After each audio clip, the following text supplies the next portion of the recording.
Ivan relax radio Sinhala podcast වෙත අදත් අපි ඔබ සාදරෙන් පිළිගන්නවා.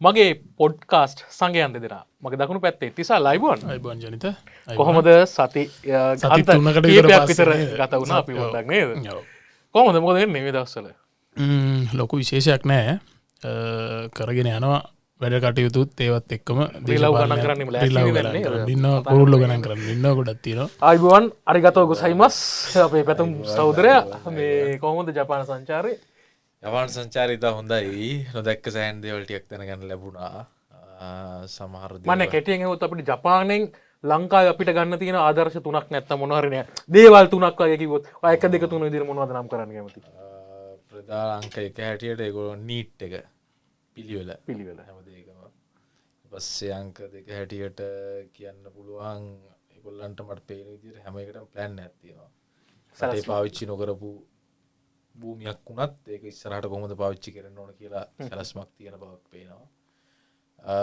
ආචාරශීලී බව ආචාරශීලී බව අපේ ගොඩක් තියෙනවා ආචාරශීලී බව නමුත් අපිට වඩා මං හිතන්නේ පන්නුන්ගේ ආචාරශීලී බව වැඩි අපිට ජපානින් යාය මොකක්ද මේ සේරි සයිතෝන් සේසෝ පාසල්ලන පවස් ක්‍රමය අපි අඩප්ටන් ට්‍රයිකරයක මත නිච්චර සාර්ථක වන්න නේද රජය ආයතනවලත් ඒක මත උත්සාහ කර සාමන්දක මේ කලීන්ම රට කියලා ලෝකේ ඇත්තද එහෙම මේකක් තියෙන කලීන්ම එක කියලා මං අදහස් කර ඒක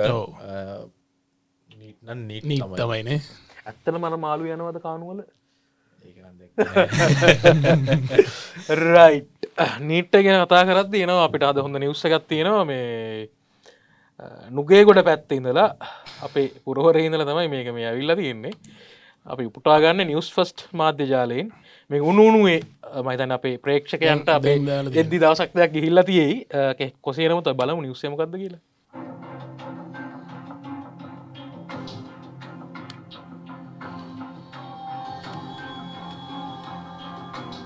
යක්ක පුතෙක් නිවස්සේන නුගේ ගොඩ ඉඳන් මහනුවරට නිරුවතින් බයික් එකේ ගිය තරුණයෙක්ට වැඩවරදී නුගේගොඩ සිට මහනුවර දක්වා යතුරු පැදියක් නිරුවතින් පදවාගෙනගේ තරුණයෙක් කඩුගන්නා පොලිසිය විසින් අත්අඩංගුවට ගෙන තිබෙනවා. පොලිසිය වැස්සුවේ දැඩි පරිශ්‍රමයකින් පසුව අදාළ තරුණයා අත්අඩංගුවට ගත් බවයි. ඒ කියන්නේ සමහර විට මේ Facebook කමෙන්ට් එකක් දැක සමහර විට ඒ කියන්නේ කොල්ලක තිබ්බ සේ සතම වියදම් කරලා අන්තිම ඇඳුම් කෑල්ල වෙනකම් වියදම් කරලා බයික් අරන් ගියා. දන්න මාර විත්තිවාචකයක් එහෙම වුණොත් ඒක ගත්තොත් කිව්වොත් මගේ තිබ්බ අවසන් යට ඇඳුමත් තිකුණා මම බයික් එක ගත්තේ කියලා. කොහොම හරි මේ කඩුගන්න දල්ල මගින් ෂෙට්තුනකින් තෙලුත් ගහග කියන්න මේ අර දිනුම් කනුවටම ගිහිල් අන්තිම පොඩ්ඩ තම ඉස්සලා අපි දන්න නෝරටදක සවට ඇල්ල පැත්තරයන්න ට්‍රයි කෙලින්ම කොහොමත් ඒක දාහින ලුණ වැඩේන කඩුගන්න බලන හරියෙන් හට උඩට යනටයක් අමාරුයි අපොලු තියෙනවා රයි් ඒකටන් පොඩ විහිරුවට අගේ කිව කතාවක් කොහොම නමුදන්න ඇත්තරම ඒ මානසික ප්‍රශ්නයක්ද නැත්තන්ගෙනවා කරකක්ද දැ අපි අරතුවගේ දෙව මනුස්ස වැල්ලුවට පස්සේ ලයිෂණ ගත්ති නොද නෑන ඇඳුන් නැතුවන යන්න තු ලයිෂන යන්න කොමද සාක්කුව බලන්න නෑන රයිසනුත් නෑන අර ඇත් එක්කම කතාවක් මතක්කෙන අර මේ එක චීන කතාවක් කියන්නේ චීන ටැක්සියකට චීන රියදුරෙක්කින්න නිර්ගතින් කාන්තාවක් ඇවිල නැක්ගලු රවසේ චීන බැලුවල දැම් මේ කාන්තාවදිය කාන්තාදය පාරට ඉල්ල ඇයි මිට කලින් මේ ඇඳුම් ඇදල නැති ගෑනියෙක් නිරුවත් ගෑනියක දක නැද්ද ඇන නොන ඒක නෙමේ මම් බැලුවේ මේ බුතුේ මට මුදල් ගන්න කොහොද බුතුක නිරුවත නෙමේ රයිට්යගේ තත්වයක් තියෙන්නේ හරි අපි ඒ නිවස් එකෙන් පස්සේ අපි එමු මේ අපේ තිසල් නිවස්සයක් කරගෙන තිබ්බා මේ මඩ කලපුේ හාමුදුරුවෝගේ නිවස් එක අපි පොට්ටයි එකත් බලලිමු මඩ කලපේ මොකක්ද පැතුම් සෝදරය නම අපේ හාමුදුරුවන්ගලරාම අධිපති අම්පිටියේ පිටිය සුමන අයත් නුවරට පොඩි සම්බන්ධයන්නේ අම්පිටිය බල බැංකුවකට ගිහිල්ල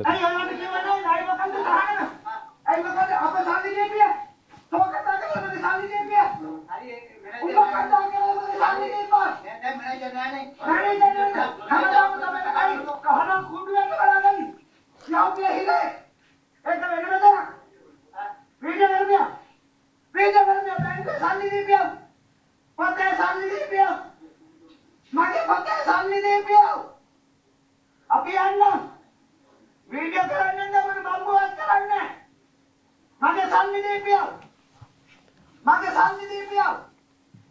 අපේ හමුදුරගේ සල්ලි මහජන බැංකුව මගේ සල්ලි දීපියව. මහජනකයි ලෝබි සිකුරුටි බැංකුව. අපි තුවක්කුව ගන්න. තුවක්කුව. මගේ සල්ලි දීපියව.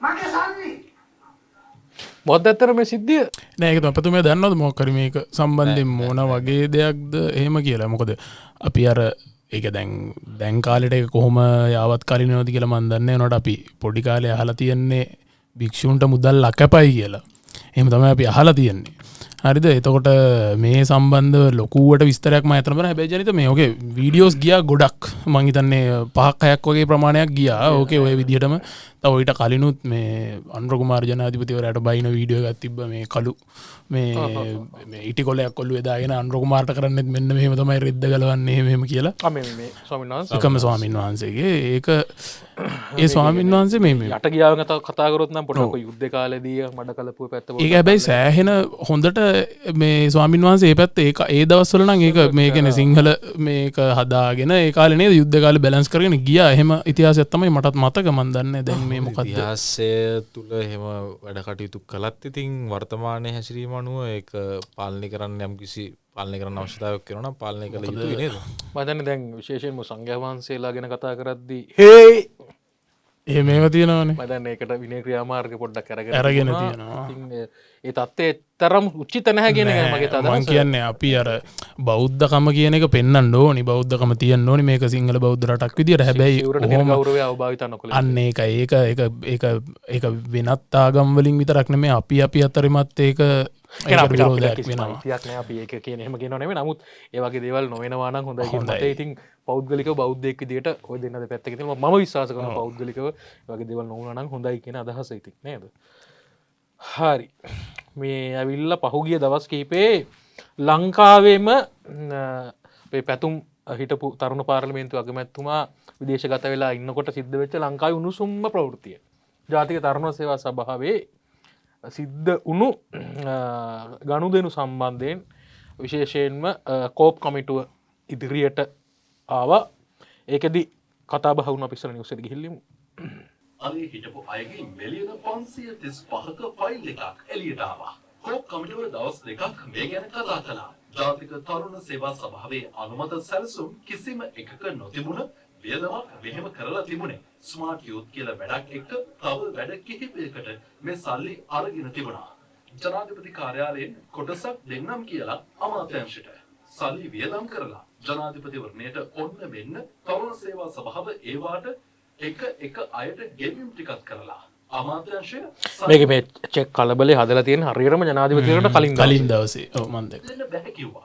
මේ ගණදෙනු කිසිම ක්‍රමවේදයකට වෙලා නැති නිසා 2024 ජනවාරි සිට අගෝස්තු දක්වා කරපු වැඩසටහන් දල වශයෙන් 9ක විතර ක්‍රියාවලියක් තියෙනවා. දැන් මෙන්න මේවා ගත්තම මිලියන 535ක් දල වශයෙන් වැය කළා තියෙනවා. එතකොට මේ මාස 8ක කාලය ඇතුළත. එතකොට අර ඇනුවල් ප්‍රෝග්‍රෑම් එකේ තිබිලත් නේ. මූලික වශයෙන්ම මේ වැඩසටහන් සියල්ලටම පදනම වෙලා තියෙන්නේ ඒ වෙලාවේ හිටපු අමාත්‍යවරයා සහ තරුණ සභාවේ හිටපු සභාපතිවරයා විසින් ගන්නා ලද තීරණ. අමාත්‍යවරයා හරින් ප්‍රනාන්දු අමාත්‍යවරයා සහ සභාපතිවරයා බසිඳු ගුණරත්න කියන සභාපතිවරයා. ඇත්තටම මට පේන විදිහට නම් මේක දේශපාලනික කරුණකින් තමයි මේ වැඩසටහන ක්‍රියාත්මක කරලා තියෙන්නේ. අපිට තියෙන තොරතුරු අනුව නම් ජනාධිපති කාර්යාලයේ මිලියන 398ක් ප්‍රතිපාදන මෙහාට දීලා නැහැ. ඒතකොට ඒ අමාත්‍යාංශයෙන් කොහොමද ඒ කැබිනට් අනුමැතියට පිටින් ගිහිල්ලා මේ අමාත්‍යාංශයේ වෙන කටයුතු වලට වෙන් කරපු ප්‍රාග්ධන වැය කොහොමද මේ ආයතනයට දබා දෙන්නේ කියන්නේ. ජනාධිපති ලේකම් කාර්යාලයෙන් ඒත් එක්ක විශේෂයෙන් මේ නිලධාරී තුමියක් ඉදිරියට එනවා. තුමිය බය නැතුව මම හිතන්නේ ඒ දේවල් ගැන කතා කරනවා. අපි පොඩ්ඩක් එතනට ඔය අත්සන් නොකර හිටියොත් අපිට වෙන්නේ අපිට අනිවාර්යයෙන්ම ට්‍රාන්ස්ෆර් හම්බ වෙනවා සර්. ඒක කලින් එහෙම සිද්ධ වෙලා තියෙනවා සර්. හිටපු සභාපතිවරයා ඊට පස්සේ කමිටුවට කැඳෙව්වා. මේ වියදම් කරපු සම්පූර්ණ මුදල ස්මාර්ට් යූත් අවුරුදු උත්සවය සඳහා 638,952ක මුදලක් වියදම් කරලා තියෙනවා. මෙන්න මේ වියදම් කවුද කරේ? කොහෙන්ද? කවුද ඒක අනුමත කළේ? අද සභාපතිතුමාගේ අස්තනින් සමන්ලේඛනාය මහත්මයාට ලියුමක් යොමු කරනවා මේ අවුරුදු 30ක් සඳහා ප්‍රතිපාදන ලබා දෙන ඉල්ලීමක් කරලා ලියුමක් යවලා තිනවා සභාපතිතුමාගේ අස්තනින්. කවදද? දිනේ කවද්ද? ඒකේ දිනේ සටහන පැහැදිලිව පේන්නේ නැහැ. මගේ ළඟ ලේඛන සියල්ල නැති නිසා මට හරියට ජනාධිපති ලේකම් කාර්යාලයෙන් දැනුම් දුන්නා ඒ කාලේ. ඒ කියන්නේ මුකුත් හිතන්න බෑ එතුමාගේ ස්වභාවය. එතුමා ගොඩාක් දේවල් ඒ කාලෙත් එහෙම තමයි හරියට දන්නේ නැහැ. හැබැයි මේ මාස 6කට විතර කලින් එකක් ඔය කියන්නේ අවුරුදු 6ක් නෙමෙයි මේ මතකදී මේ ගණන් කරු. බිම් මට්ටමේ යවුන සමාජවල ඇත්තටම සමාජිකයන් නැහැ කියන එක අපි තේරුම් ගත්තා. ඒක සම්පූර්ණයෙන් කොළවලට සීමා වෙලා තියෙනවා. ගම් මට්ටමේ තරුණයන්ව එකතු කරන්න විදිහක් නැහැ. ඒ නිසා අපි ඒ වෙලේ ළඟම අපිට යන්න පුළුවන් එකම දේ තිබුණේ සාමාන්‍යයෙන් තරුණයෝ එකතු වෙන්නේ ගම් මට්ටමේ අවුරුදු කාලයට සහ වෙසක් කියන හරි. දැන් ඔය යෝජනාව ඔබතුමාගේ ආයතනයේ සභාවට කවුද කරන්නේ? කොහොමද මේ යෝජනාව එන්නේ? සහ ඔබතුමා කොහොමද ප්‍රොපෝසල් එකක් මේකට යවන්නේ? අයවැය මගින් තරුණ සංවර්ධන කටයුතු සඳහා වෙන් කළ තිබෙන මිලියන 1000 අපිට තරුණ සංවර්ධන කටයුතු වලට අවශ්‍ය නම් ජාතික තරුණ සේවා සභාවට ජාතික යොමුන් සේනාංගයට අවශ්‍ය අවස්ථාවන්වලදී ලබා ගන්නට පුළුවන් කියන එක අපිට ජනාධිපති ලේකම් කාර්යාලය මගින් විවිධ රැස්වීම්වලදී දැනුම් දීලා තිබුණා. ඒ කොහොමද දැනුම් දීම කරේ? ලිපියකින්ද ටෙලිෆෝන් කරලා? හොඳ ප්‍රශ්නයක් තාම හොඳ ප්‍රශ්නයක්. කරේ කවුද? ඒ දවස්වල නිතරම රැස්වීම් පැවැත්වුණා මේ මන්ත්‍රීතුමනි මේ ජාතික තරුණ සේවා සභාව සහ තරුණ කටයුතු පිළිබඳ අධ්‍යක්ෂවරයෙක් හිටිය ජනාධිපති කාර්යාලයේ සභාපතිතුමා මේ මිනිත්ස් තියෙනවද ඔයාලා ඒ පවත්වපු රැස්වීම් වල? ඒ තරුණ සේවා සභාවයි සහ ජනාධිපති ලේකම් කාර්යාලයෙන් ගන්න පුළුවන්. මගේ සතුව පෞද්ගලිකව නැහැ. සභාව සතුවෙන් තියෙනවද සභාපතිතුමා? එවැනි පවත්වන ලද සාකච්ඡා රැස්වීම් වල මිනිත්ස් තියෙනවද එහෙම? සභාපතිතුමනි මම එවකට සංවර්ධන විෂයභාර අධ්‍යක්ෂවරයා රශීද දෙලපොළ නිසා ඔය ආකාරයේ මහත්මයා රැස්වීමකට මම සහභාගී වෙලා නැහැ. සහ මා දැනුවත්ව එහෙම කිසිම මිනිට් එකක් අපි සතුව නැහැ. සභාපතිතුමනි අධ්‍යක්ෂ ජනරත්නමාගේ උපදෙස් ඒ කියන්නේ මේ කියන විදිහට කිසිම මිනිට් එකක් තරුණ සේවා සභාවේ නැහැ. ඇත්ත කතාව. ඒකේ අධ්‍යක්ෂ පාලන හිටපු රශීද දෙලපොළ මහත්තයා කියනවා එහෙම එකක් නැහැ කියලා. සම්බන්ධ වෙලා නැහැ. කියන්නේ බැලු බැල්මට පේනවා මේවා හිතු මනාපයට කාගේ හරි ඌමනාවල් වලට මේ මුදල් අවභාවිතාවක් පැහැදිලිව සිද්ධ වෙලා තියෙන ඉතින්. පැතුම් මොකද හිතන්නේ? මොකද හිතන්නේ නෙමෙයි. මොකද කියන්නේ මේ ගැන? මොකද ඔය දෙන්නට මේක ගැන මං හිතන්නේ කතා කරන්න තියෙන අයිතියක් සහ කලින් තිබ්බ දේවල් ඕගොල්ලෝ මේකේ වැඩ කර යුතු කරපු කට්ටිය නිසා නේද? අපි අහලා බලමු. එතකොට පස්සුකුටරත්න මහත්මයා තරුණ සභාවේ සභාපතිවරයා හැටියට පත් වෙන්නේ රනිල් වික්‍රමසිංහ සහ විශේෂයෙන්ම සාගල රත්නායක අය කියන අයගේ ආශිර්වාදයේ උඩ හරින් ප්‍රනාන්දු අමාත්‍යවරයා අමාත්‍යවරයට පත් වුණායින් පස්සේ තරුණයෙක් අපිටත් වඩා බොහොම ලාබාල වයසක ඉන්න කෙනෙක් සතුටු වුණා. අපි සතුටු වුණා. අපේ ජෙනරේෂන් එකේ මිනිස්සෙක් මේක නමුත් අවසාන වශයෙන් මොකද්ද වෙලා තියෙන්නේ කියලා අරගෙන බැලුවාම ඉතාමත් ඛේදජනක තත්ත්වයක්. මහජන මුදල් අවභාවිතා කිරීම එක පැත්තක්. අනික් පැත්තෙන් සමස් තරුණයෙක් හැටියට තරුණයන් වෙනුවෙන් රටේ තියෙන ආයතනයේ නායකත්වයට පත් වෙලා දීලා තියෙන පූර්වාදර්ශය ඉතාමත් අයහපත්. ඊළඟට අනිත් පැත්තෙන් ගත්තට පස්සේ මේකෙන් තවත් මතුවෙන ප්‍රධාන කාරණයක් තියෙනවා මේ රාජ්‍ය නිලධාරීන් කොහොමද වැඩ කරන්නේ කියන එක සම්බන්ධයෙන්. හරි අපි දැක්ක අපි සභාපතිවරු 4-5 දෙනෙක් මාරු වෙනවා දැක්ක තරුණ සභාවේ. අපි දැක්කයි හැම සභාපතිවරයෙක්ගේ මාරු වීමෙන් පස්සේ ඒ සභාපතිවරයා වට කරගන්න නිලධාරීන් පිරිසක් හිටියා. හරි. එතකොට ඒ පිරිස අනිවාර්යයෙන් මේකට සම්බන්ධයි. හරි. යම් කිසි අභාවිතාවක් වෙලා තියෙනවා නම් ඒ පිරිස මේකට සම්බන්ධයි.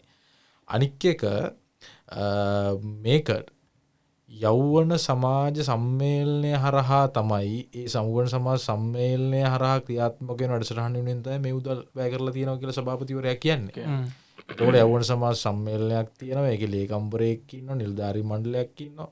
ඔවුන් මොකද්ද කරේ? ඔවුන්ටත් මේ සම්බන්ධයෙන් වගවීමක් තියෙනවා. මෙන්න මේ කරුණු කාරණාත් එක්ක මම හිතන්නේ මේක කෝප් එක හරහා එළියට ආපු එක හොඳයි. තව ආයුතු කාරණා ගන්නවා විශේෂ කෝප් අනුකමිටුවක් තරුණ සේවා සභාවේ මේසේ දේවල් සම්බන්ධයෙන් මොහොන පත් කරලා තියෙනවා. පත් කරලා තියෙනවා. සහ ඊගාවට දැන් අපිට ඔය නිවුස් එකේ නැහැ මේකේ මේ ඒක තමයි මම මේ සභාපතිවරයාගේ ලේකම්තුමා පත් කරේ කොහොමද වෙලා තියෙන ගැටලු. මොකද මම ඉතා පැහැදිලිව දන්නවා ඔය ලේකම්ලා එක්ක තරුණයොන්ට එන්න තිබ්බ අවස්ථා නැති කරලා ඔය ලේකම්ලා රට සවාරි නෙමෙයි විශේෂයෙන්ම තාරුණ්‍ය ලැබෙන අවස්ථාවලට මිනිස්සු ගෙනිච්චා. බලද්දි අවසානයේදී ඒ ලේකම්ට තියෙන්න ඕන අවම සුදුසුකම්වත් ඇති මිනිස්සු තියාගෙන ඉඳලා හිටියේ. ඕකේ දුක ඒක නෙමෙයි. මොකද ඔය ලේකම් යටින් පල්ලෙහා ඉන්න සියලුම සුදුසුකම්ලා උපාධි තියෙන මිනිස්සු සර් කියලා වැඳගෙන කතා කරන්න ඕන මිනිස්සු. ඒකනේ. හරි. ඉතින් ඒ වගේ තැනකට මේ එක්තරා පාසලක වීම හරි එහෙම නැත්නම් එක්තරා පක්ෂයක තරුණ සංවිධානයකට සම්බන්ධ වීම මත හරි මේ දේවල් සිද්ධ කරනවා නම් මම හිතන්නේ ඒක ඊටාම වැරදි තත්වයක්. ඊටාම වැරදි තත්වයක්. විශේෂයෙන්ම ඕනෑම ආණ්ඩුවක් ඒක හොඳට මතක තියාගන්න. මොකද තරුණ සේවා සභාව කියන්නේ පත් වෙන බොහෝ ආණ්ඩුවල එහෙම නැත්නම් අර දේශපාලන යාන්ත්‍රණය ඊටාම නරක විදියට ක්‍රියාත්මක වුණු තැනක්. ඒක එහෙම වෙන්න ඕනේ නැහැ. කවුරු හරි කියනවා නම් තරුණ සේවා සභාවට තරුණ වෙන්නේ නැත්තේ ඇයි කියලා තරුණ වෙන්නේ නැත්තේ ඔය හින්දා තමයි. මොකද ඒවා පුළුවන් තරම් දේශපාලනීකරණය වෙනවා. ඉතින් තරුණ වෙන්නේ නැහැ ඔය වගේ. දේශපාලන මතයක් තියෙන එක වෙනයි. ඒක වෙනයි. අලුත් ආණ්ඩුව පත් වුණාට පස්සේ සභාපතිවරු දෙන්නෙක් මරුණානේ තරුණ සභාවේ. කලින් ඉඳලා අස්සලා කියපු සභාපතිතුමත් එක්ක අපි කතා කරන්න උත්සාහ කරා. මොකද්ද මේක අපිට කරන්න පුළුවන් කියලා. නමුත් මම කියන්නේ මේ මොහොත දක්වාම උනත් තරුණ සභාවේ එහෙම තරුණයන් වෙන්න කියලා අරගන්නට නියමිත ප්‍රගතිශීලී පියවරක් අපිට පේන්නේ නැහැ. පේන්නේ නැහැ. හරි. තරුණයන් වෙනුවෙන් සෑහෙන දෙයක් කරන්න පුළුවන් සම්පත් ප්‍රමාණයක් තියෙන ආයතනයක් තමයි තරුණ සභාව කියලා කියන්නේ. ඒකේ තියෙන ඒකේ විසිරිච්ච බිම්මට්ටම දක්වා ජාලය ඒකේ නිලධාරීන් ඉන්නවා. විශේෂයෙන් භෞතික සහ මේ මානව සම්පත ඉතාම ඉහළයි. ඉතාම ඉහළයි. ඉතින් ඒවා පේන්නේ තව මේ පරීක්ෂණ එක හොඳයි. නමුත් පරීක්ෂණ ප්‍රතිඵල වලින් එහාට මේකේ මොකක් හරි පාඩමක් ඉගෙනගෙන එතනින් මොකක් හරි ප්‍රතිඵලයක් ගන්න තැනක නෙමු කරන්න ඕනේ. ඒ වගේ දෙයක් වෙයි කියලා අපිට තාමත් පේන්න නැහැ. අතරම පැතුම් දැන් ඔය තරුණ සේවා සභාව හදලා තියෙන්නේ තරුණ අසහනේ නැති කරන්න ඔය ආපු පනතක් එක්කනේ. හැබැයි තරුණ සේවා සභාවට යන තරුණයෝ පුදුම තරම් අසහනයකටපත් වෙන එතනට ගියාම එතන සිද්ධ වෙන දේවල් දැක්කම කරාම ඉතින් ඒක හරිම නරක තත්ත්වයක්. විශේෂයෙන්ම ඉතින් මේ මෙතනින් එහාට හරි මේවා මේ කමිටු වලින් නැතුව නීතිය ක්‍රියාත්මක වෙන යාන්ත්‍රණය දක්වා පැහැදිලිව යා යුතුයි. ඔය ස්මාර්ට් යූත් නයිට් කියන එක ගැන කතා වෙනවා. ඒකේ ඒ කියන්නේ අසාමාන්‍ය ගණන් ඒවා සමහර ඒවා තියෙනවලු එක නිවේදකයෙක්ට දීලා තියෙන්නේ රුපියල් 50000යි. චෙක් එක ගෙනියන ලක්ෂ 5යි කියනවා. කියන්නේ තා මුදල් අවභාවිතාවක් වෙලා තියෙනවා කියලා දැන් කෝප් කමිටුවෙන් එළියට එනවා. අපි නෙමෙයි මේක කියන්නේ. ඒ එළියට එන කරුණු මාධ්‍ය සංදර්ශන වල විතරක් සීමා කරන්න එපා. මෙතනින් එහාට මේ දේවල් සිද්ධ වෙන්නේ කොහොමද කියන එක අපි බලාගෙන ඉන්නවා. මොකද තරුණ සේවා සභාව කියන්නේ මේ තරුණයන්ගේ මේ රටේ තරුණයන්ගේ දෙයක්. ඒක රැකගන්න අපි ඉන්නවා. ඒ නිසා අපි බලාපොරොත්තු වෙනවා ඒකට සාධාරණයක් ඉෂ්ට සිද්ධ වෙනවා. තව පොඩි දෙයක් මේ මං කියන්නේ මේක බලන ප්‍රේක්ෂකයන්ටත් මං කියන්නේ මේකේ පුළුවන් නම් මේ කෝප් කමිටුවෙන් කරන මේ ප්‍රශ්න කිරීම සහ ඒ වීඩියෝස් ටික බලන්න. හැමෝටම මම කියන්නේ ඒකේ තරුණ සභාව විතරක්මත් නෙමෙයි දැන් මේකින් දිගටම කැඳවන මොකද ඒක එක තැනක පොසොන් මොකද්ද තොරණක් තිබ්බනේ. ඒ පොසොන් තොරණේ මම දැක්කා. ඒ කියන්නේ කෝටි කමාරක් එකට ගිහිල්ලා WD වීරසිංහ පදනම කියලා එහෙම එකක් කරලා සින්දු කියනවා. හරිද? WD වීරසිංහ මේ කියලා හරි hina යනවා. ඒවා දැක්කහම ඒ කියන්නේ ඇත්තටම තරුණ සභාව වගේ දෙයක් එහෙම වෙන්න ඕනි දෙයක් නෙවෙයි ඇත්තටම නේද? කාගේවත් අතකොළු වෙලා ඒවට වැඩ කරන්න ඕනි නෑ අපේ රටේ තරුණයෝ නේද? තරුණයෝ ඉස්සරහට අපි දැන් ඕකේ තරුණ පාර්ලිමේන්තුවක් තියෙනවා, යවුන සමාජ සම්මේලනයක් තියෙනවා. ඒ තරුණයන්ගේ අදහස් අරගෙන යෝජනා අරගෙන ගම්වල කරන්න තරුණයන්ගේ අසහනය ඕනි තරම් තියෙනවා. ඌට වඩා ඕන තරම් දේවල් තියෙනවා. ඒ කෝටි ප්‍රකෝටි ගණන් වියදම් කර මේ සංදර්ශන පෙන්වන්න හරි කවුරු හරි චරිතයක් පුම්බන්න හරි කවුරු හරි රාජ්‍යයක ඉන්න එක මැති ඇමතිවරයෙක් ජනාධිපතිවරයෙක් පුම්බන එක කරන එක නෙමෙයි වැඩි. වැල් පාලමේ ගියපු ලස්සන තමයි ඉතින් කියන්න තියන්නේ. අපි කෝප් කමිටුවෙන් ඊළඟට යන් මේ කෝපා කමිටුවට මේ රජ මුදල් පිළිබඳ කාරක සභාවට මේකෙත් හොඳ නිවුස් එකක් තිබුණා. රජයේ මුදල් පිළිබඳ කාරක සභාවේ නිවුස් එක පුටගන්න හිරු ප්‍රවෘත්ති වලින් බොරැල්ල සුසාන භූමියේ නිල නිවස හා ඉඩමාව මෙච්චර තැන්දේ බොරැල්ලේ කනත්තත් අවභාවිතයි. බලමු නිවුස් එක මොකද්ද කියන්නේ කියලා. බොරැල්ල සුසාන භූමි පාලක එයාගේ පවුලේ සමාජිකයොත් එක්ක 2008 දී කැලණින් අවමංගල අධ්‍යක්ෂවරු කියලා තමයි හවුල් ව්‍යාපාරේ පවත්වාගෙන ගිහිල්ලා තියෙන්නේ. ඊට පස්සේ 2010 දී එයාගේ නම අයින් කරලා බිරිඳගේ සහ දුවගේ නම් ඇතුළත් කරලා හවුල් ව්‍යාපාරයක් විදිහට කරගෙන ගිහින් තියෙනවා. නිල නිවාසයත් මේ ව්‍යාපාරයේ කටයුතු වලට සම්බන්ධ කරගෙන තියෙනවා. මේ මල්සාලා සදා පරිසර බලපත්‍රයක් දීලා තියෙනවද? නිකුත් කරලා නැහැ. ඒ පුද්ගලයා දැනටත් නගර සභාවේ එම්ප්ලොයි කෙනෙක්ද වැඩ කරනවා? මිනි පෙට්ටි විකුණන්න තමයි මුලින්ම පටන් ගන්න තියෙන්නේ. ඊට පස්සේ තමයි මංගල කටයුතු පාලර් එකක් ඒ විදිහට වැඩි දියුණු කරලා අරගෙන තියෙන්නේ. මෙතෙක් කල සභාවට කරපු අලාපය පිළිබඳ යම් ගණනය කිරීමක් කරලා තියෙනවා. අනවසර ඉදිකිරීම සම්බන්ධයෙන් කටයුතු කරන්න ඕනි කියන එක තමයි මගේ නිර්දේශ විදියට දාලා තියෙන්නේ. මේ විමර්ශනයක් නෙමෙයි මේ ගරු සභාපතිතුමනි ගල්ලා තියෙන මූලික පරීක්ෂණයක් තමයි අභ්‍යන්තර විගණන නිලධාරීතුමිය මගින් සිද්ධ කරලා තියෙන්නේ. විධිමත් විනය පරීක්ෂණයකට යන්න නම් මේ මූලික විනය පරීක්ෂණය කරපු නිලධාරියා හෝ කණ්ඩායම චෝදනා පත්‍රය රයිට්. දැන් ඔක තමයි නිවුස් එක. ඔගේ කතන්දරේ දැන් හැබැයි මේකට පොඩි ගුණපූර්ණයක් එකතු කරමු. මේකේ ඔය කියන පුද්ගලයා එයා වෙනම කියලා තිබ්බ නෑ. එහෙම දෙයක් නෙමෙයි. ඒක යාගේ පවුලට අයිති ඉඩමක්. මේ ඕන වෙලාවක යා කෝප කමිටුවට ඇවිල්ලා උත්තර බඳින්න ලෑස්ති වෙනවා කියලා. හැබැයි දැන් මේකේ ඔය කොළඹ නගර සභාවේ වෙච්ච දූෂණ අක්‍රමිකතා ටික තමයි ඔක ඇදිලා ආවේ. උරල්ලේ කනත්තත් අක්‍රමිකතාවයක් වෙන තැනකට පත් වෙලා තියෙනවා. ඒත් එක්කම නාගරික මන්ත්‍රීවරු ඔය බදු පදනමට දෙන්න පුළුවන් කඩකාමර සහ ඔය තියෙනවා ඒ නගර සභාවකට අයිති. නගර සභාවට යා යුතු මුදල් ඒගොල්ලෝ තමන්ගේ වියදම් වලට අරන් තිනවා. දැන් ඕක ඇවිල්ලා කොළඹ නගර සභාවේ නෙමෙයි ලංකාවේ පළාත් පාලන යාන්ත්‍රණයේ තියෙන සුවිශාල ගැටලුවක්. ගැන පුළුවන් තරම් මොකද මේ විගණනයේ තියෙන දුර්වලතා නිසා ඒ පළාත් පාලන ආයතනවල ඉන්න සභාපතිවරු අපි අස්පනා පිටම දැකලා තිනවා. මොකද මම මේ පළාත් පාලන සංසදයේ විසින් පවත්වපු අපි සම්බන්ධ වැඩසටහනක මගේ මුලින්ම ඇහුවා මේ කතා කරද්දි කොහෙද පළාත් පාලන ආයතනය තමයි එවකට නම්මලා තිබ්බේ දූෂිතම පළාත් පාලන ආයතනය විදියට. හරිද? ඒක සභාපතිවරු හිටියා එක්කෙනෙක් හිටියා නඩු 50 ගණක් තියෙනවා මට හම්බුන වෙලාවක කිව්වේ. ඔය ඉතින් සහ එක තිබ්බ එක පොදු කඩ භූමිය. ඒ පොදු කඩ භූමිය මාසෙට රුපියල් සාමාන්‍යක වටිනාකම් බැලුවත් බැලුමට කියන්නේ නුවර ප්‍රධාන මාර්ගය අසල කෝටි 3ක් විතර වටිනාකමක්. රුපියල් එක්තරා අමාත්‍යවරයෙක්ගේ ළඟ වැඩ කරපු එක පුද්ගලයෙක්ට දෙනවා. දැන් එතන වෙන හෝටලයක් තියෙන්නේ මේ රුපියල් 99 බද්දකට. හරිද? එතකොට අනිත් පැත්තට කොයි වගේ යන්නේ නැද්ද? ඒ ආසන්නයේම තව කඩ කාමර කීපයක් හැදුවා ඔය කියන පළාත් පාලන ආයතනය. ඒ ටික බලද්දිත් ඒකෙත් අයිතිකාරය අවසානයේ එනකොට ඔය කියන මේ මම මේ කියන්නේ එක භූමියක කවුරු හරි මේ වීඩියෝ එක බලන නුවර ප්‍රදේශයේ මම මේ කියන්නේ. එතකොට ඒ ටිකත් മന്ത്രിවරු බෙදාගෙන. ඊට පොඩ්ඩක් එහා පැත්තට එන්න පාරාණි හිස් ඉඩමක් තිබ්බා. ඒ ඉඩම හිටපු මේ විපක්ෂේ ප්‍රධාන කියන්නේ විපක්ෂ නායකයා ඒ ඉඩම මිනිහා අරගෙන. හරිද? කියන්නේ පක්ෂ විපක්ෂ බෙහෙලියක් නේද? පළාත් පාලන ආයතනවල ඔන්නෝක තමයි කතන්දරේ. හරිද? ඔව් දැන් අලුතෙන් පළාත් පාලන මැතිවරණයකුත් දැන් ළඟ අදකට එනවා. පළාත් පාලන ආයතනයක മന്ത്രിවරයෙකුට ඉතාම සුළු දීමනාවක් ලැබෙන්නේ. හරි? නමුත් අපි දන්න විශාල තරගයක් තියෙනවා පළාත් පාලන ආයතනයකට පත් වෙන්න. ඒක දේශපාලන උම්මනාවක්ම නෙමෙයි. සමහර තැන්වල ඒක එතනින් එහාට ගිහිල්ලා ඒකේ රස වැටිච්ච මිනිස්සු, ඒකෙන් කසා ගෑම් පුරුදු වෙච්ච මිනිස්සු ටික කොයි හරි විදියකට ඒ බලය තමන් අතේම රඳව ගන්න උත්සාහ කරනවා. ඕක තමයි ස්වභාවය. අතට වැටපු රුපියල් 15000ක් දීමනා තව පොඩ්ඩක් එකතු වෙලා ඉන්නේ. නමුත් හොයලා බැලුවොත් පළාත් පාලන ආයතන සභාපතිවරු, ඒ නගරාධිපතිවරු, උපනගරාධිපතිවරු, අධ්‍යවන්ත කෝටිපතිවරු තියෙනවා. හරි. සමහරව දේශපාලනෙන් එතනින් එහාට යන්න කැමතිත් නැහැ.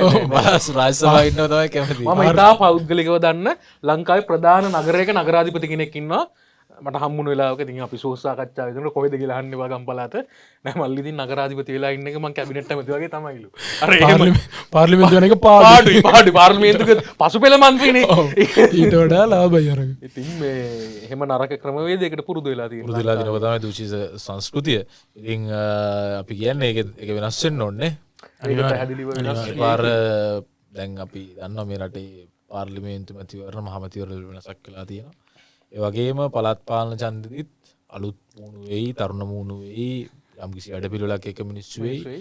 ඉතින් ගමේ ඉන්න අපේ හිතාදර ජනතාවට කියන්න තියෙන්නේ ඒ ගැන කල්පනා කරලා යම්කිසි දැක්මක් ඇතුව තමන්ගේ ගමට, රටට, ප්‍රදේශයට වඩායි විදියට ඒ ඡන්දේ පාවිච්චි කරන්න කියලා. පළාත් පාලන ඡන්දෙදිත්. පස් මුදලාලිලා, වැලි මුදලාලිලා පැත්තකින් තියලා වැඩක් කරන්න. මොකද ඔයගොල්ලෝ දන්නවනේ කලින් ඉඳන් මෙච්ච කාලෙක ඉඳන් දන්නවනේ අලුතෙන් කියන්න දෙයක් නැහැ නේද? ඔගේ මේ මෙන්න මෙහෙම කතාවක් කියනවා. දැන් ඔය ගසා කරන ඔය කියන જાතියේ ඔය පාඩි වැට්ටික් කරන එකාම තමයි හැබැයි ගමේ මිනිස්සුන්ගේ මල ගෙදරට, වන ගෙදරට, මකුල් ගෙදරට ඒ කියන සපෝට් එකක් දැක්කත් දෙන්නේ ඔය කියන කට්ටියම තමයි. ඒක අවංකව කරනවාද නැත්නම් ඒ ජනතාව පොඩ්ඩක් සංසුන්ව තමන්ගේ පැත්තට තියාගෙන කරනවාද කියලා දන්නේ ඒ මිනිස්සු. ඉතින් නමුත් ඒ මොනවා වුණත් මං කියන්නේ දූෂණයට වංචාවට ඉඩ නොදිය යුතුයි. අපේ රටේ තියෙන ජනතාවගේ පොදු දේපල අපහරණය කරන්න කිසිවෙකුට නොදිය යුතු කිසිම පෞද්ගලික හිතවත්කමක් රයිට්. එළඟට අපි නිවස් එක ගන්නේ නිවස් වය එකේ shots fired. One person has been injured after the Point Pedro police opened fire at a tipper truck that failed to heed orders to stop. The police said the tipper truck transporting sand had been shot at in the Valvatture police division. Following the shooting, the injured person had been admitted to the nearby hospital. මේක වෙලා තියෙන්නේ මේ වැලි ලොරියක් දැන් මේ lorry කීපයක් එකක් අර කඩුවෙල ලොරිය කතන්දරේ නොනවත්වා දාවන එක වෙඩි තිබ්බා. මේක වැලි ලොරියක මේ ගංජා ප්‍රවාහනය කරමින් තියෙන අගට ටිප් එකක් ඇවිල්ලා පොලිසිය වෙඩි තියලා කොහොම හරි රියදුරයි සහායකය දෙන්නම් පැනලා ගිහිල්ලා. ඔව්. ටිකකින් ඊට පස්සේ ඉස්පිරිතාලට යන මිනිස්සෙක් වෙඩි වැදිලා. අර පුහුල් ලොර කරින්දනේ ඔය ගත්ත වෙඩි වැදිච්ච මිනිස්සෙක් ඇවිල්ලා බලද්දී අරගෙන රිය සහායක. කොහොම හරි මේ ගංජා මද්ද්‍රව්‍ය ස්මගලින් වැඩ ටිකක් වෙලා තියෙන්නේ. කොහොම නමුත් මේ නිකන් බැලු බැල්මට අපිට පේනවා මේ පාතාල ක්‍රියාකාරකම් සහ මේ ඒ සම්බන්ධ වැටිච්ච මද්‍රව්‍ය ජාලයක් තියෙන. ඕක මත තමයි ලංකාවේ පාතාලේ හෝ සංවිධානාත්මක අපරාධ ක්‍රියාත්මක වෙන්නේ. මේක දැන් විශාල වශයෙන් ඉහළ ඇවිල්ලා තියෙනවා. කියන්නේ පාලනය කරගත නොහැකි තත්වයක් දෝ කියලා අපිට හිතෙනවා. නමුත් ආණ්ඩුව පැත්තෙන් කියන්නේ නැහැ. ඒ ජාතික ආරක්ෂාවට තර්ජනයක් නොවන විදිහට පාලනය කරගෙන තියෙනවා කියන එක. අපි කොහොම හරි ආසන්න සිද්ධි දාමයක් ගත්තොත් අර උසාවියේ වෙඩි තිබ්බ එකේ ඉඳලා මම හිතන්නේ සෑහෙන මේ වෙඩි උණ්ඩ සද්ද ආපහු ලංකාවෙන් ඇහෙන්න පටන් ගත්ත තත්ත්වයක් ඇවිල්ලා තියෙන නිසා. ඇත්ත. ඕක ජාතික ආරක්ෂාවට ප්‍රශ්නයක් නැද්ද කොහොමද කියන එක එක වෙනම කතාවක්. ඒක එහෙම කතා කරනවා නම් ඒක ආරක්ෂාවට ප්‍රශ්නයක් නෑ කියලා කියන්න බෑ මගේ නම් අදහස. මොකද ඒ කියන්නේ දැන් මේකේ සමහර ෂූට් තියෙනවා අපි නිකන් දන්නේවත් නෑ. ඒ කියන්නේ ඇවිල්ලා නිකන් තියලා යනවා. එහෙමනේ. හැබැයි අර කතාවේ තියෙනවා මේක මුල ඉඳන් හොයන්න ඕනි. ඒ කියන්නේ ඔක්කොම කන්ට්‍රෝල් වෙන්නේ එක තැනකින්ද නැත්නම් එහෙම ඔය කියන ඔය ඩ්‍රග් ඩීලර්ස්ලත් එක්ක සහ ඊට පස්සේ ඔය යන මාෆියා ඒ දෙකත් එක්ක එකතු වෙලාද කියන එක තාම අපිට හරියට හිතාගන්න බෑනේ. මොකද්ද වෙන්නේ මොකද්ද වෙලා තියෙන්නේ කියන දේ. සමාජ මාධ්‍යවල විවිධාකාර මත විවිධාකාර අදහස් සමහරව හිතලු වෙන්න පුළුවන්. අර කොන්ස්පිරසි තියරි වෙන්න පුළුවන්. එහෙම ගොඩක් දේවල් සංසරණය වුණා. නමුත් කොහොම එකත් පොලිසියෙන් කියන විදියට ලංකාවේ මේ විදි සංවිධානාත්මක අපරාධ කල්ලි ගණනට වැටෙන සංවිධාන 50 ගණක් ක්‍රියාත්මක වෙන බව කියනවා ලංකාව පුරා. එතකොට දැන් කාලයක් පුරාවට තිබිච්ච චෝදනාවක් තමයි මේක නඩත්තු කරන්න දේශපාලනයේ විසින්නේ දේශපාලඥයන් මේක පිටිපස්සේ ඉන්නවා කියලා. දැන් හැබැයි ඒ කලින් ඉඳපු බල දේශපාලනයේ ඉඳපු පිරිසක් නෙමෙයි දැන් අලුතෙන් ආණ්ඩුව දරන්නේ.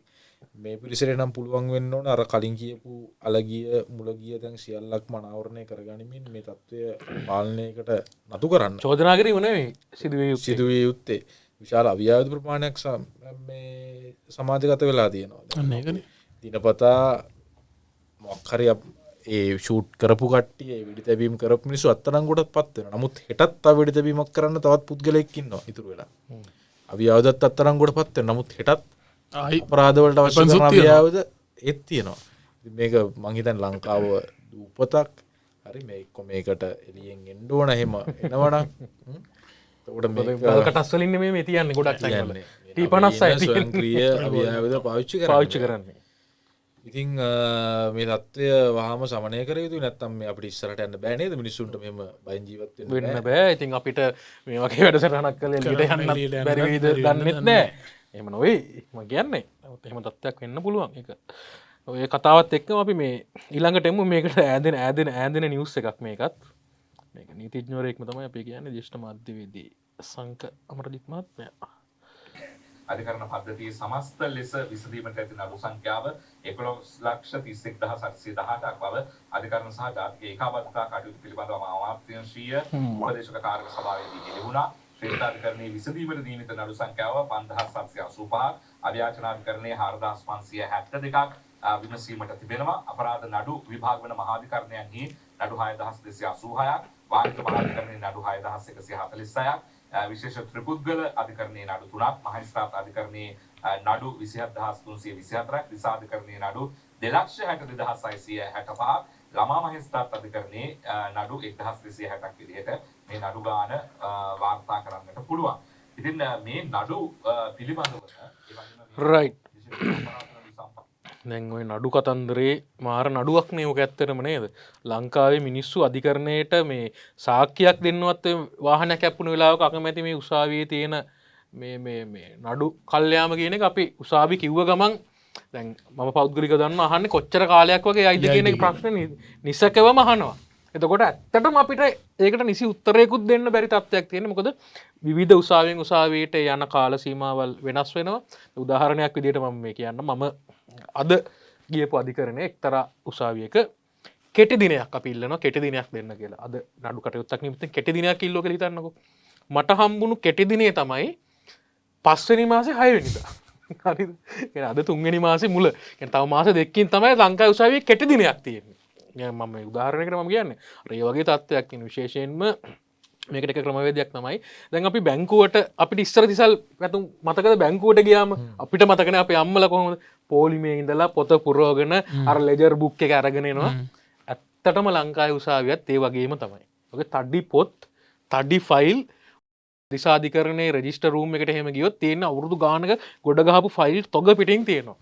ඉතින් මේක ඩිජිටල් කරණය කරනවා හෝ මේ රෙකෝඩ් එකක් පවත්වා ගන්නවා ගත්තොත් මේ ක්‍රමවේදයක පුදුම තරම් මේක ඉක්මන් වෙනවා. ඒකට එක හේතුවක් තමයි දැන් අපිට නඩුවක විස්තරයක් දිනයක් මිසුනොත් අපි උසාවියට යන්න ඕනේ. මෝසමක් දාන්න ඕනේ. එහෙම නැත්නම් අපි මේ පොත් හොයාගෙන ඉන්න ඕනේ. පොත නැත්නම් ඊට පස්සේ වෙන දවසක යන්න ඕනේ. මේ සියලු දේම සිද්ධ වෙන්නේ අර 80 ගණන් වල 90 ගණන් වල එහෙම නැත්නම් අර 70 දශකයේ ක්‍රමවේදයට. අපේ උසාවියේ දා තිබ්බ ක්‍රමවේදෙම තාම යාවත් කාලෙ වෙලා නැහැ. ඔන්න ඔතන තමයි තියෙන එක ප්‍රධාන ගැටලුව. විශේෂයෙන් මේ වගේම මේ සාක්ෂි විමසන කතන්දර වගේ දැන් ඔය අපි දන්නවා ස්කයිප් තාක්ෂණය වගේ පාවිච්චි කරනවා. නමුත් මම කියන්නේ මේ ඊට වඩා ක්‍රමවේදය අපි පොඩ්ඩක් මේ පහසු කරගන්න ඕනේ මේ අපරාධ රැල්ල මඩිනවා නම් නැත්තම් මේ උසාවි වල මොකද සාමාන්‍යයෙන් උසාවියක ස්ත්‍රී දූෂණ නඩුවක් කියලා හිතන්නේ ස්ත්‍රී දූෂණ නඩුවක් ඉවර වෙන්න අවුරුදු 15ක් විතර ලංකාවේ දල වශයෙන් යනවා.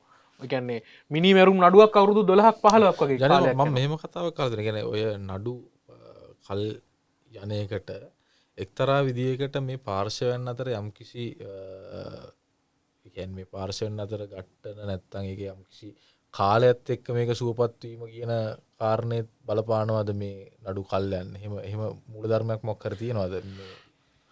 මෙන්න මිනිවරුමක් වගේ දෙයක් සිද්ධ වුණොත් ලංකාවේ නීතිය අනුව තියෙන මරණ දඩුවමනේ. ඒක ආයේ සමතයක් හෝ සමාදානයක් නෑ ඒ වගේ නඩුවක. ඉතින් එහෙම වුණොත් අනිවාර්යෙන් මරණ දණ්ඩනේ ඒක එක්තරා විදිහකට ඒ ක්‍රමවේදය ඉක්මන් කරන එක එක අතකට හොඳයි. අනිත් පැත්තට මොකද දැන් හිතන්නකො අප හම්බුණා කියලා. හැකි දැන් තර්ජනය කරනවට වෙනම ගන්න ක්‍රියාමාර්ග තියෙනවා. නමුත් පුළුවන් ඇවිල්ලා ඒ පවුල් වලට තර්ජනය කරන්න නැවතත්. නැත්තම් තව මර්ඩර් දැන් ඒක නෙවෙන්නේ. ඇතුළට යනවා අප ගන්නවා මර්ඩර් එකක් කරනවා ආයෙ එළියට එනවා. ආයෙ අප ගන්නවා ආයෙ ඇතුළට යනවා. දැන් ඔය ක්‍රමවේදේ පුරුදු වෙලා නේ සමහර අපරාධකාරයෝ ගත්තම අප පිට ඉන්නවා මේ මිනිමරුම් කීපයක්කට ඊට පස්සේ එකපාරටම ඩුබායි වලින් මතුවේ. අවසාන වතාවට ඔය සංජීව නේද මැරුණේ මේ ගණේ මුල් සංජීවටත් මිනිමරුම් චෝදනාම කීපයක් තිබ්බ පුද්ගලයෙක්. ඉතින් ඒත් ඒ එකක්වත් විසඳිලත් නෑ. රක්ෂිත බන්ධනාගාරගත වෙලා ගියා. ඒ කියන්නේ මම දැක්ක සමහර ඔය වගේම තවත් අපරාධකරුවෙක් ඒ කියන්නේ 2021 විතර කරපු මර්ඩර් එකකට 2021 අපි මාස 6කට විතර පස්සේ අත්අඩංගුවට ගන්නවා ඒ ටික කරලා ඉවරලා ආයෙ 2023 වෙද්දි පොර ඩුබායි වලින් මතුවෙනවා. ඔව්.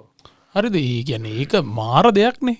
දැන් මේ කියන්නේ ඒක කියන අධිකර දැන් මේ ආණ්ඩුව සෑහෙන කාලෙකින් නම් කියන කතාවන්නේ ඔය දැන් ලොකුවට මේ ඩිජිටල් කරණය කියන වචනේ දැන් සෑහෙන කාලයක් තිස්සේ මේ කරන්න ඕනේ නේද? මං කියන්නේ දැන් ඕකම වෙයි ඔය තියෙන දැන් මේගොල්ලෝ කියන මේගොල්ලෝ ප්‍රධාන වශයෙන් උලුප්පන නඩු ටිකක් තියෙනවනේ. ඒ උලුප්පන නඩු ටිකට ඔය වැඩේම වෙයි. ඉතින් ඔය කියන විදිහට දැන් හරියට සිස්ටම් එකක් නැත්තම් අධිකරණ පද්ධතිය ඒ වගේ ප්‍රශ්නයක් තියෙනවා නම් ඔය කල් යනකොට මේගොල්ලෝ දැන් ඔය කියන විදිහට ඔය නඩු ටික හම්බෙන්නත් ආයෙ අවුරුදු 10ක් විතර යන්න පුළුවන් නේ.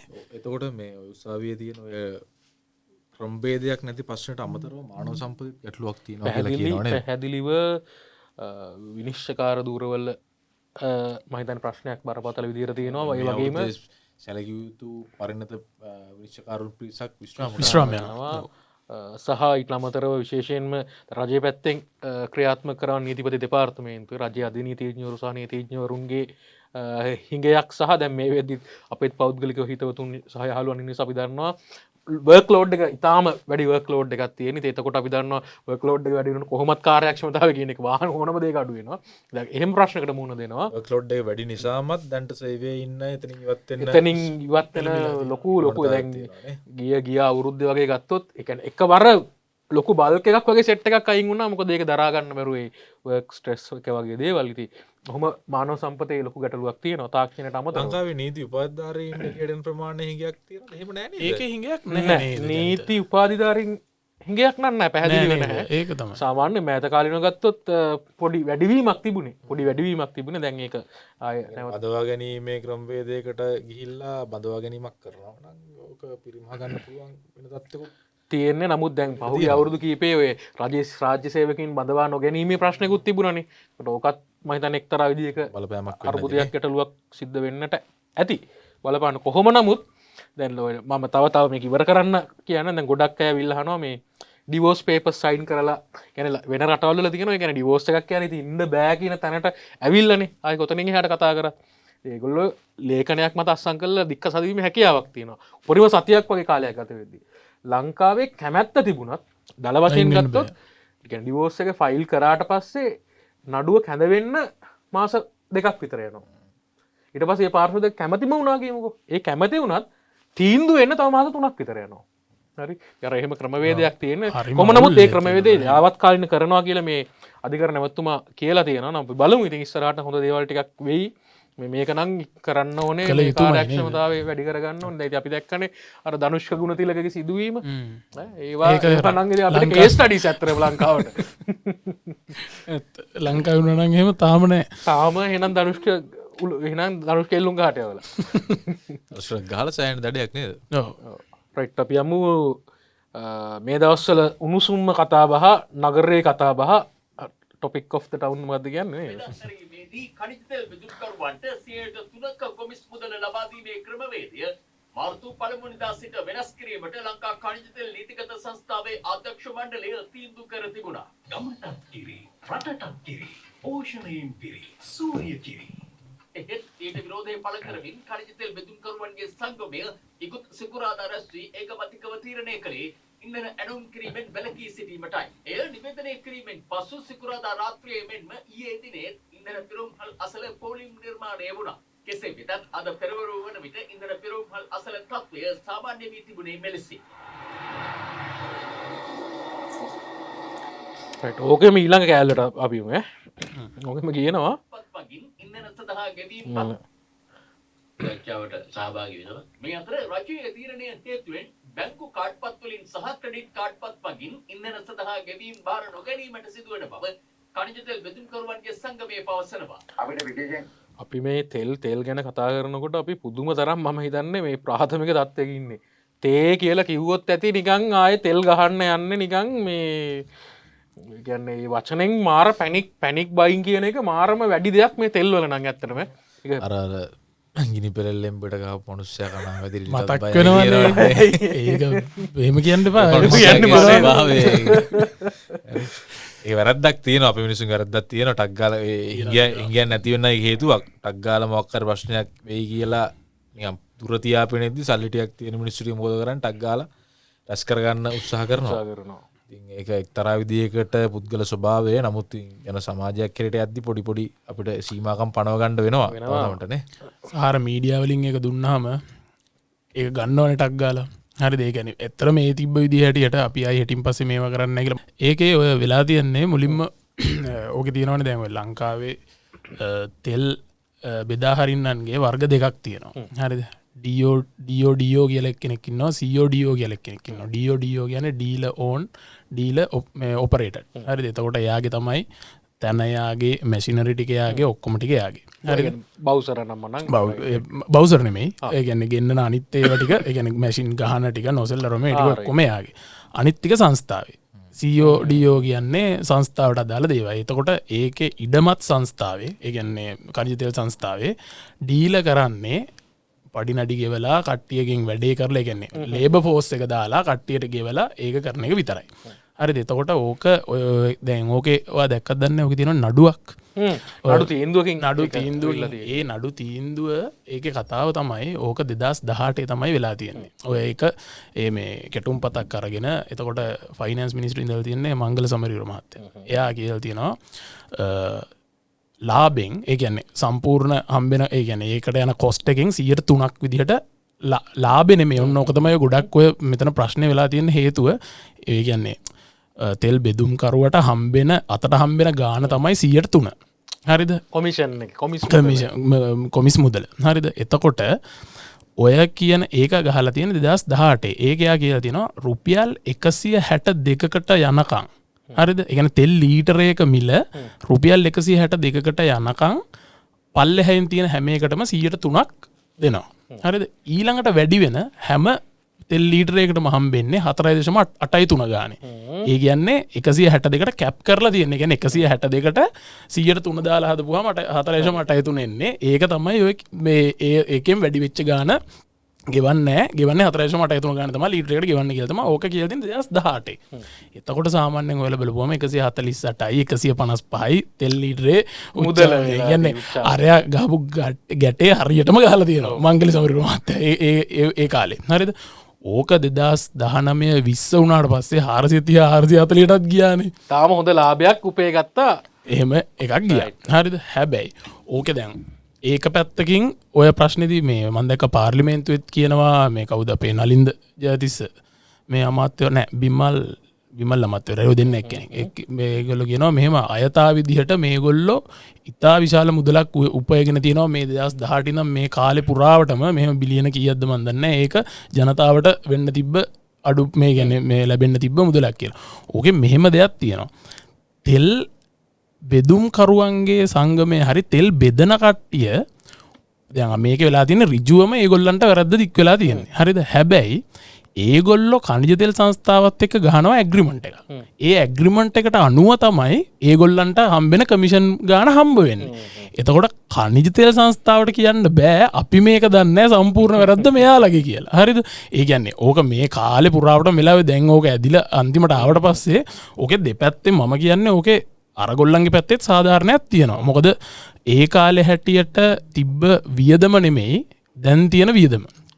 පැහැදිලිවම වෙනස්නේ. තෙල් හිමිකරුවන්ගේ පැත්තෙන් තියෙන වියදම. ඒ කියන්නේ සාමාන්‍යයෙන් ඔය තෙල් ගහන නොසෙල් එකක් මාස 3කට පාරක් විතර කැඩෙනවලු. හරිද? ප්‍රැක්ටිකල් මම මගේ යාළුවෙක් ඉන්නවා මම කතා කරලා අහලා බැලුවට පස්සේ එයාගේ තියෙන කතාවත් එක්ක එයා කියන්නේ ඕකෙන් 103න් 118ක් වැට් එක ගෙවන්නත් ඕනේ.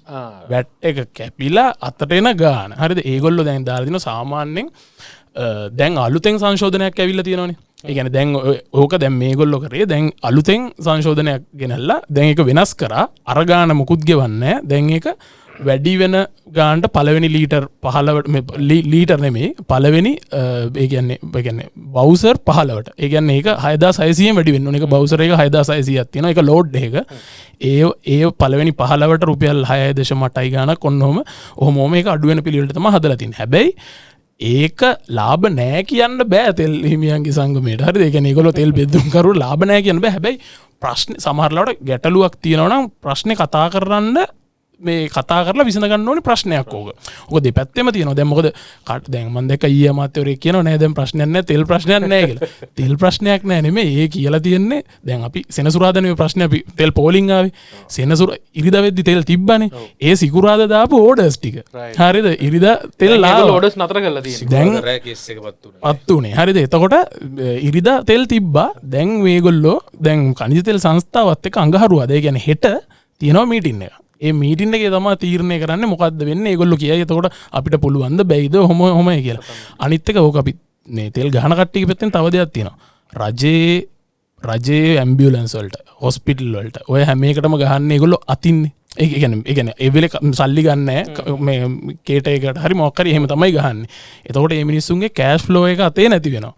අනිත් එක ඔය තෙල් කරන ගොඩක් තැන්වල අඩුම බවුසර් 4ක් වලට සල්ලි දාලා තියෙන්න ඕනේ. ඒ කියන්නේ ඉස්සරහට කියන්නේ මේ 6600න් දෙක. ඒ කියන්නේ පෙට්‍රල් 2යි මේ ඩීසල් 2යි. එතකොට ඒකට සාමාන්‍යයෙන් ජනිත රුපියල් කෝටිය පන්නලා මුදලක් යනවලු අද කාලේ හැටියට. හරිද? එතකොට මේගොල්ලන්ගේ ගොඩක් අර මේ රිටන් ඔෆ් ඉන්වස්මන්ට් එක ඉන්වස්මන්ට් එක එන්න පස්සේ ඒගොල්ලෝ සල්ලි දාලා තියන්න ඕනේ. ඔය කියන කාරණා ගොඩක් තියෙනවා. ඉතින් ඔඩිය කර සංකීර්ණ දෙයක් ඕක.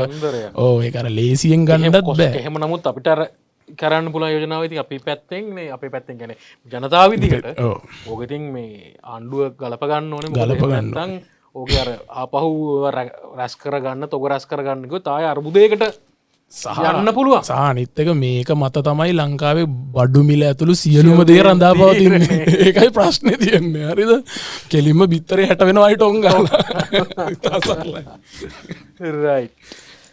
රයිට් අපි පොඩ්කාස්ට් ඉවර කරන්න කලින් අපි අවසාන මේ පොඩි තව පොඩි දෙයක් අපේ ජනාධිපතිතුමා සෞදි ගිහිල්ලා මොකක් හරි සෞදියෙන් මම අද දැක්කා ගන්න කතාවක් සෞදි කියනවා නේද? මම දැක්කා ඒක.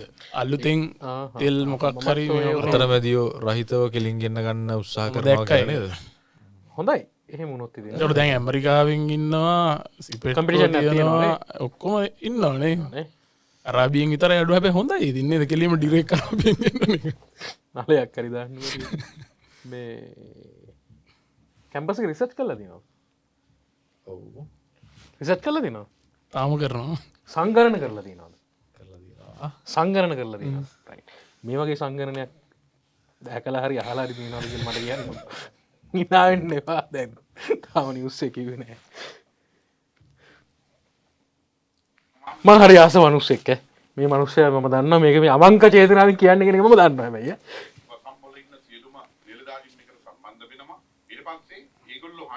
ජනතාව අපි දැනුවත් කරනවා. එළොයි විනාඩි 5 ඇතුළත තමුන්ගේ වත්තේ තමුන්ගේ දොයිපලේ කිලෝ කීයක් හිටියද, තඩුලොනි කීයක් හිටියද, මොනොල් කීයක් හිටියද, වෙනස් සත්තු මොනවාද විශේෂයෙන් කීයක් හිටියද කියලා ඒගොල්ලෝ ගණන් හදන්න ඕනේ. ඊට පස්සේ අයිතිකාරයෙක් නැති ඉඩමක් තියෙනවා නම් එතකොට නිලධාරීන් හරහා ඒකට අල්ලපු වත්තේ කියන හරි කෙනෙක් හරි යොදවලා ඒ වත්තෙත් ඒ සමීක්ෂණය කරන්න ඕනේ. විනාඩි 5ක් මේකට දෙන්නේ මොකද මේ සත්තු විනාඩි 5 ඇතුළත වතුරට පනින්න පුළුවන්. ඉතින් මෙන්න මේ සංගණනයක් කරනවා. ඒතකොට අපිට අදහසක් බෙදා ගන්න පුළුවන්. ඒ ප්‍රදේශවල රිලව් කොච්චර ඉන්නවද? දනුලෙන්න කොච්චර ඉන්නවද? මේ සත්තු කොච්චර ඉන්නවද? තටේම කොච්චර ඉන්නවද? මේ සංගණනයේ වැදගත් වෙනවා මේ සම්බන්ධයෙන් යම්කිසි ක්‍රියාවලියකට යන්න. දැන් අලි සම්බන්ධයෙන් ගත්තොත් 2011 අලි පිළිබඳව සංගණනයක් කරලා තියෙනවා. එතන මෙහා පැත්තේ අලි පිළිබඳ සංගණනයක් කරලා නැහැ. ඇත්තට මේ සත්තුන්ගේ ප්‍රශ්නේ බේරීමේදී අපි දකිනවා සත්තුන්ගේ මූලික අවශ්‍යතාවයන් තුනක් තියෙනවා. කෑම, වතුර, ලිංගික අවශ්‍යතාවය. විශේෂයෙන්ම සත්තුන්ටයි භූමියේ තාමත් තියෙනවා මුළු භූමියෙන් 16%ක්. ඒ 16%ක් අතරලා අයි මේ සත්තු වෙඩි කණ්ඩ, ගුටි කණ්ඩ, පැට කණ්ඩ. ඔය අන්තිමේට ගෙන කෑල්ල මාර ඉන්ට්‍රස්ට් මේ කෑල්ල. අනපොල් පාගවල් කණ්ඩ, ඇසිඩ් පාගවල් කණ්ඩ, මරුන් කණ්ඩ මිනිස්සු අස්සට ආවේ. අන්නේ ප්‍රශ්නෙට උත්තර හොයන්න. ඒ ප්‍රශ්නෙට උත්තර හොයන්න නැතුව මේකේ මොනක් වටබන්ධනාවේ ගියත් මේ ප්‍රශ්නේ බේරන්න බෑ. කැලේ ඇතුලේ කැම ටික වතුර ටික තිබුණා නම් සතා ගමට ඉන්නේ නැහැ ගුටි කණ්ඩ. එහෙමනම් අපි වගකීම තමයි කැලෑ ටික සුපෝෂණය කරන එක. අපි ඒ කෑල්ල මරු. ඒ කෑල්ල මරු. ඒ කෑල්ල මරු. පළවෙනි කෑල්ලත් මරු. ඒ කියන්නේ ගමේ ඇත්තටම ගමේ හිටපු ගොවි සංවිධානවල හිටපු සටන් කරමු නාමල් කරුණාරත්නනේ මේ. එයාට ඔය කැලේ ගැන අවබෝධයක් තියෙනවා කියන එක අපි දන්නවා. නාමල් මහත්තයෝ. ඒක තමයි ඔබතුමාලගේ අමාත්‍යාංශවල මේවා ගැන දන්න මිනිස්සු ඉන්නේ. ඇත්තටම දැන් මේ මනුෂ්‍ය විහිළුවට හාස්‍යයට ලක් වෙනවනේ. ඒක ප්‍රායෝගිකව කරන්න බෑනේ. දැන් ඌට අමතරව රිලව් ඉන්නේ වතු වල විතරද? කැලේ රිලව් නැද්ද? කඩපොළවල් වල රිලව් නැද්ද? ඔය මේ කතරගම පැත්තේ එහෙම ගියොත්. ඉතින් මේ මන් දන්නේ මේ සංගණනයෙන් මොන වගේ දැන් ප්‍රතිඵලත් අපි ඊළඟ පොඩ්කාස්ට් එක කරනකොට කොහොම නමුත් සංගණන මම නම් දන්න විදිහට කරන විද්‍යාත්මක ක්‍රමවේදය ඕක නෙමෙයි. තු මොකද කියන්නේ ගැන දැන් ඔය අවසානට කියපු කාරණේ සමස්ත භූමියෙන් 16%ක් අපි අතහැරලා තියෙනවා වනගහනයට. ඒ තුල ඉන්න නැතුව එතනින් මෙහාට සත්තු එළියට එන්නේ ඇයි වගේ ප්‍රශ්නයක් නේ අහන්නේ. ඒකට අපි උත්තර හොයන්න ඕන කියලා. උතන ඉතින් මෙහෙම කාරණේකුත් තියෙනවා. ඒ කියන්නේ සත්තුනේ. හරි. එතකොට අපි මේ වනගහනයෙන් වැටවල් බැඳලා වැටවල් ගහලා වෙන් කරලා නැහනේ. ඒක නිසා කොහොමත් ඒ අවට වනගහනය ඉඳලා නගරයේ කේන්ද්‍රගත ක්‍රමිකව ඒ වනගහනය අඩු වෙලා යන ගම්මාන තියෙනවා. වන ආශ්‍රිත ගම්මාන තියෙනවා. එතකොට කොහොමත් ඒ තැන්වලට සත්තුන්ගෙන් පීඩාවක් ලැබෙනවා. අපිට අපි නියම් මේක කල්පනා කරලා බැලුවොත් මේ වගාවන්ට හානි කරන නැත්තම් මේ මනුස්සයාගේ පැවැත්මට එදිරිව යම් කිසි සත්ත්ව කොට්ටාශයක් ගහනයක් වැඩි වෙනවා නම් ඒක පාලනය කිරීම සඳහා යම් ක්‍රියාමාර්ග ගන්න සිද්ධ වෙනවා. හරි. ඒක දැන් එන්නේ අවස්ථාවේදී අපිට මතක් වෙනවා කලින් ඉඳපු ඒ කෘෂිකර්ම අමාත්‍යවරයා මහින්ද අමරවීර චීනට රිලව් යවන්න පටවන්න උත්සාහයක් කරා. හරි. එතුමා ඒ දවස්වල පෙන්නලා දීපු හැටියට ඒකේ තිබිච්ච ඒ වාර්තාවල හැටියට ඒක සාධනීය ප්‍රතිඵල ලබා ගන්න තිබිච්ච ක්‍රියාමාර්ගයක්. අපිට යම් මුදලකුත් දෙනවා. නමුත් ඉතින් අර ඒක සදාචාරාත්මක නොවේය. අපේ එහෙම කරන්න හොඳ නෑ. අපේ රිලව්ව මස් වලට යවන්නේ ආදි වශයෙන් තමයි ඒකට විරුද්ධව සමාජ කතිකාවත ඇති වුණේ. ඒ සමාජ කතිකාවත ඇති කරත් ඔන්න නාමල් කරුණාරත්න මහත්වරු ප්‍රමුඛ ඒ කණ්ඩායම තමයි. හරි. එතනදී ගොඩාක් යම බෑක්ෆයර් වෙන එකක් තමයි ඇත්තටම වෙන්නේ මේ ආණ්ඩුවට. ඒතකොට ඒ නිසා අපි බලමු දැන්නේ තේරෙන්නේ ඒ සදාචාර සීමාවන් වල පිහිටා එතුමන්ලා කොහොමද මේ ගහණය පාලනය කිරීම සිද්ධ කරන්න කියලා. කොහොම නමුත් ඔය සංගණනයේ ඉතින් අපි ලබන සතිය අපි බලමු මේක අපිට කවුන්ට් එකක් එයි. මේවත් ඒ කියන්නේ මුළු ලංකාවටම විනාඩි 5යිද දෙන්නේ? මුළු ලංකාවටම 8 ඉඳලා 8:05 වෙනකන් දෙනවා 15 වෙනිදා කොයි දිනේ. එතකොට වත්තේ ෆෝම් එකක් දෙනවලු. ෆෝම් එකේ දාලා දෙනවා දඬුලේන රිලව හැම ගෙදරකටම දෙනවා. හැම ගෙදරකටම දෙනවා. එතකොට රාජ්‍ය නිලධාරීව ග්‍රාම සේවකනම් මම දැන් ඉන්නවනේ. කෘෂි නියාමක ඔය සමෘද්ධි නියාමක ඔහම ඉන්නවනේ සෙට් එක. එකකට කරන්න තියෙන්නේ. එකකට 8:05 වෙනකන්. දැන් බැරිලා හරි වැටක් මැද්ද හිටියොත් කොයි වැටටද ඉන්නේ කියලා මට ප්‍රශ්නයක් ආවා. දැන් පැතුම්ගේ මගේ වත්ත තියෙනවා මේ වැටමයි මෙතන උඩ ඉන්නවා රිලව. ඒක කොයි එකටද අපි දාගන්නේ? කතා කරලා කරගන්න ඕනේ ඉතින් ඒක. මේ කරන්න බෑ දෙන්නව දාන්න බෑ. මේ ඔකට තව පොඩි දෙයක් ඒක ඇත්තට මේ සීරියස් කතාවක්. දැන් ඔය අපේ ඔය ප්‍රශ්නෙත් එක්ක ඒ ගැරමයික තමයි අපි ඔය hina වෙන එක ඇතුලේ අර කෑල්ල ඇත්ත. ඒක තියෙනවා දෙයක්. මට තප්පරයක් තියෙනවා. ඇත්තටම මේ ආණ්ඩුව මේ කරන්න හදන්නේ ආණ්ඩුවට තීරණ ගන්න දත්තයක් නෑ. ඩේටා එකක් නෑ. තියෙන ඩේටා වැරදි. ඒ ඩේටා එකතු කරගන්න. හැබැයි එහෙම කරනවා කියලා මේ මාර කලබලේ කිසිම විද්‍යාත්මක පදනමක් නැති නිකන් විහිළු කරලා කරන්න ඕනේ නෑ නේද? එක පාටම ඩෝන් ගාලා කරන්න කියලා දෙයක් නෑ නේද? අනිත් දේ මම කියාගෙන ආවේ දැන් ඕකේ විශේෂයෙන්ම දැන් ඔය මම පෞද්ගලිකව දන්න දෙයක් තමයි ඔය දැන් පොල්වගාව ආශ්‍රිතව සෑහෙන දඬුලේන්නු ප්‍රමාණයක් ඉන්නවා. එතකොට දඬුලේන කියන්නේ අපේ ජාතික සත්වයානේ. හරිද? එතකොට ඒ දඬුලේනනේ අපේ ජාතික සත්වයානේ. හරිද? එතකොට සෑහෙන මම කියන්නේ පක්ෂියා නෙමෙයි සත්වයා. පක්ෂියා නෙමෙයි සත්වයා. හරිද? එතකොට දඬුලේන්නු සෑහෙන විදියට වඳ වේගෙන යන මේ සත්වයක් ලංකාවේ මේ වෙද්දී. හරිද? එතකොට ඒ කියන්නේ ගොඩාක් පැතිවල මම පෞද්ගලිකව දන්නවා අපේ ඔය තියෙන ඉඩම් සමහර ඒවල ඒ කියන්නේ මිනිස්සු මරනවා. මොකද හේතුව ඒ කියන්නේ කුරුම් බැට්ටිය පවා කනවා. සත්‍යයක් දඬුලේනම දැන්. ඔව්. හරිද? එතකොට ඒ කියන්නේ මරන්න වෙනවා.